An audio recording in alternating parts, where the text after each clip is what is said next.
हेल' लोगोफोर, आरोबाव मोनसे गोदान बर' मिउजिक भिडिअ फैगासिनो दङ होननानै बिथांमोना फोरमायदों। मिउजिक भिडिअ पस्टारखौ रिलिज खालामबाय। नोंथांमोना नुवाखैबा नायहैनो हागोन।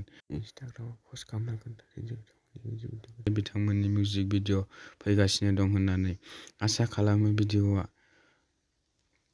भिडिअखौ थाबैनो नुनो मोनगोन आरो मोजां जागोन होननानै।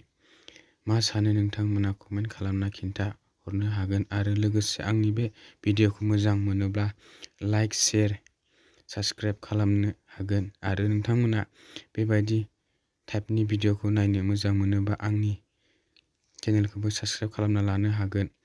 आङो बेबायदिनो मिउजिक भिडिअनि सोमोन्दै निउस लानानै फैयो बे चेनेलाव। नोंथांमोना बेफोरबायदि भिडिअखौ नायनो मोजां मोनोबा चेनेलखौ साबस्क्राइब खालामना लानो हागोन।